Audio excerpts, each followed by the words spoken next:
Hi, everyone. It's Mrs. Turner. I hope you're enjoying your weekend. I thought I'd take a few minutes and record a short video to help clarify some confusion that I think is out there based on the emails and the questions that we're receiving. And first of all, let me say it is totally okay to be confused. I am sure you have gotten inundated with very long emails that likely make very little sense. And that is kind of the theme of 2020 after all. We never know what's coming day to day. So don't worry if you're confused. We'll figure all of this out together. And the really good news is that your kids will probably figure it out much, much more quickly than you will. So you can have them explain it to you again next week or the week after. But for now, I'll do the best I can to try and clarify what's going on. So, first of all, let's talk about what you need to know for this week. And all of these dates that I've got up here on the slide can be found in the calendars that are called Trimester 1 Phased In Hybrid Calendar and Trimester 1 RLA Calendar. I emailed those calendars out a couple of times, and they are also linked on my Diamond Drumbeat newsletter. So you can take a look at those, and all of these dates are listed there. But in the interest of giving a quick review, this week, we're going to start our in person Lex Connect days for students in the hybrid program, Cohort B. So, sixth graders from the hybrid program, Cohort B, come into school on Monday. Seventh graders, hybrid program, Cohort B, come into school on Tuesday. And eighth graders, hybrid program, Cohort B, come into school on Wednesday. Okay, now those are full days. So they begin at 8 o'clock and they end at 1:40. There is bus transportation provided if you're a student that rides the bus. If you are bringing your student to school, please do not come to the campus before 7:45. We don't have coverage for students before 7:45, and there's no more waiting outside and congregating together. And if you're picking your child up at the end of the day, please don't come onto campus until 1:40 or after. We will have a staggered dismissal at the end of the day, and those people that are being picked up by a car will be the last dismissed. Okay, so those are important points to note about arrival and dismissal. Students will eat lunch with us during their Lex Connect day. Students can order a lunch through Whitson's using the Choosy app, or they can bring their own lunch. Either is fine, and we will be having lunch outdoors if the weather cooperates, or in their classroom. Okay, we are not using the cafeteria. Okay, so if your child is not in Lex Connect on Monday, all right, so that would be all students in the Remote Learning Academy, all seventh and eighth graders, and all of our sixth graders in Cohort A. None of those kids are in school tomorrow. So all of those kids are engaging in what we are calling Tech Day. And Tech Day is a series of activities. They haven't been released yet. We've sent the link out, but there's nothing on that link just yet. Tomorrow, it will go live. And there will be a series of activities that we will ask kids to do in order to get used to how they're going to use their Chromebook for remote learning. So they'll have to access their email and find their schedule in Aspen and watch a little video on how to use Zoom and join all of their Google Classrooms. And there's a bunch of other things that our digital learning coach, Mr. Wolke, has put together to give kids a baseline understanding of how to use the technology they'll need to engage in remote learning. All of those activities are asynchronous. They can do them whenever they want, okay? The one synchronous activity that students who are at home tomorrow need to do is they need to log into their homeroom at 1:25. Okay, so again, that's all students in the Remote Learning Academy, all seventh and eighth graders, and all of our sixth graders in Cohort A. Okay, they will need to log in at 1:25 for their live homeroom. Their homeroom teacher should have sent an email. If they haven't yet, they will soon. And that email will contain a Zoom link for kids to be able to log in. Okay? Now, on Tuesday, when our seventh graders from hybrid Cohort B come into school for Lex Connect, our sixth graders that we're going to see tomorrow will go home, and on Tuesday, they'll engage in Tech Day. So they'll do all the Tech Day activities that everybody else did on Monday.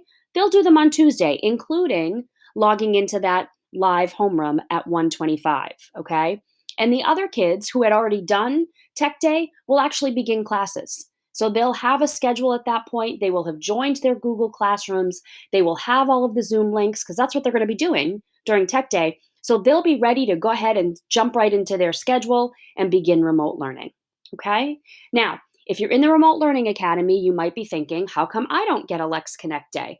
Well, Lex Connect is designed to acclimate students to the new protocols that we have in the building that we've built in for safety. So much of the day doesn't apply to students who are at home in remote learning. However, our Remote Learning Academy teachers have access to all of the activities that students are doing, and they will choose the activities that are appropriate for students who are at home learning remotely, and they'll incorporate them into their classes at some point during the first couple of weeks of remote learning. Okay? So, Remote Learning Academy students, you'll have some form of Alex Connect. It's just going to look very different because you don't need to go over all of the building safety protocols like our kiddos do in the hybrid program. Okay, so that's week one. Now, let's back up and remember what Dr. Hackett put in the blueprint that was released way back in July. In July, in that blueprint, Dr. Hackett specified that there were two different experiences that students were going to have throughout the year: a Gold Week experience, which were classes that would take place in person for our hybrid students, and a Blue Week experience, which were classes that would take place remotely for our hybrid students. Okay, so gold is in person for hybrid, blue is remote for hybrid. Now, what we did with that at the middle school level is we separated out all of the classes that students take. And the reason we separated out the classes is because we reduced the number of blocks that a student sees each day. And we did not want to cut down on the number of elective classes that students are able to take. We wanted to be able to meet our program of studies. And so, in order to do that, we had to spread their classes out over the course of both the gold and the blue week. So, at the middle school level, the gold week will comprise students' on team classes, world language. Okay, I consider world language to be like an on team class, physical education, not performing arts, visual arts, and then any support services that students may have. So that's all during the gold week of instruction. During the blue week of instruction, students will have the majority of their other unified arts or elective courses. They also will have additional support services if they receive support services, and there will be time for them to check in synchronously with their on team and world language teachers as well. Okay, so because each week comprises different courses, even the students in our RLA have been cohorted so that when cohort A is taking their Blue Week classes, cohort B is taking their Gold Week classes, and vice versa. The only difference is that for our RLA students, both the Blue Week and the Gold Week take place remotely. Okay? All right, so what are you going to see when you log into Aspen and you access your student's schedule? Well, what you're going to see is going to look like a 5-day schedule with 10 blocks each day. The blocks are labeled on the left-hand side A through J, okay? Some of them may be blank, and that's okay. I'll explain why that is in just a moment. And what you need to understand is that that represents 2 weeks of classes or one rotation through both their Blue Week and their Gold Week. So students do not have 10 classes in a day, okay? Let me say that again. They do not have 10 classes in a day. That schedule that you'll see in Aspen represents both their Blue and their Gold Week, okay? I'm going to show you a sample and go through it, and I think it will make a little more sense. All right, so when you're looking at that block schedule, if you're wondering, well, how do I know which classes are the ones that take place during the Gold Week and which take place during the Blue Week? Again, I'm going to show you a sample in just a minute, but here's the basic explanation. For cohort A students, when they're in their Gold Week, they're looking at blocks A through E on their schedule. And when they're in their Blue Week, they're looking at blocks F through J in their schedule. Okay, and then cohort B is the opposite. So when cohort B is in their Gold Week, they're looking at blocks F through J. And when they're in their Blue Week, they're looking at blocks A through E. You don't have to memorize that. Don't worry. I'm going to tell you a few little tricks to figure that out on your own. And I will also email out which blocks we're following at the start of every week so you will all know. Okay? All right. So here's the times. This is just a blank block schedule. I just wanted to show you what the times are. All right. The times are the same for our hybrid students and our Remote Learning Academy students. Students in the Remote Learning Academy, however, may not be required to sit on a Zoom call for the entire 65 minutes. That's going to be left up to each teacher's discretion. So, just like in a regular in person class, the teacher may give 20 or 30 minutes of instruction and then have a 20 or 30-minute activity for the students to do. So, at that point, they would ask the students to log off their screen and go work on whatever activity they assigned. They may require a check in at the end, or they might just say to them, bring the activity with you to your next Zoom meeting.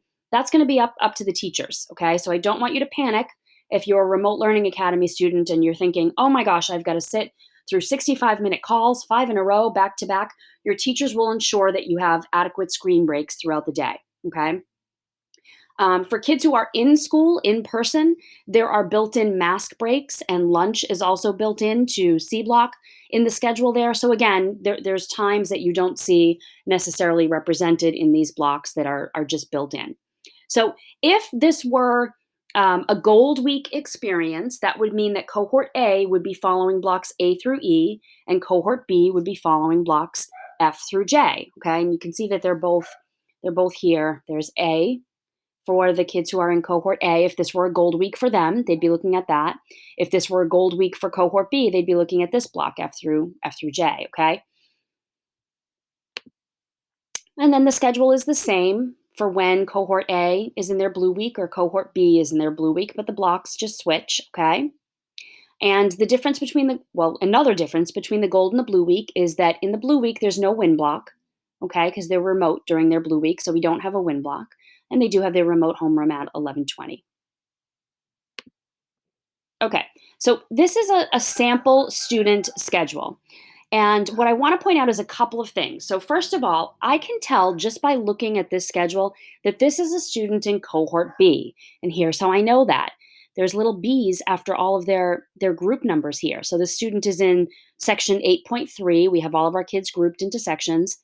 And they're in cohort B because they've got a little lowercase b after their section number there, okay? The other way that I can tell this is definitely a student who's in cohort B is that I know that cohort B has their gold week experience. And remember, gold week means on team classes, world language, PE, and art, right?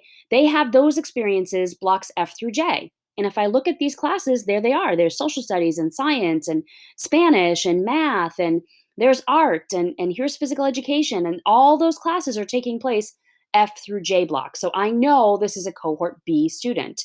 And the last clue for me that this is a cohort B student is that J block is empty. There's nothing there. So you can see it on the left if this little bar goes away there that I've got. But there's no classes there because remember, Gold Week is when they're in person for a hybrid student, right? And if they're in person, they're being dismissed at 1:40. So that last block, which takes place from 1:45 to 2:40, doesn't exist for students when they're in their Gold Week in person, okay?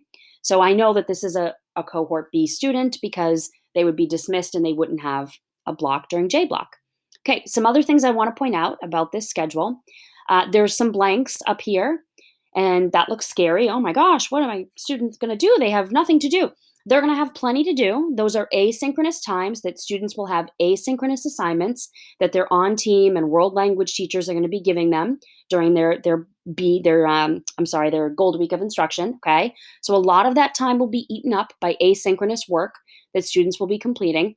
They may also have a meeting with their counselor during one of those sessions, or they might be invited to an academic support of some sort with a support teacher, like a math interventionist or a guided learning teacher, okay? If they need help, they might be doing that during those times.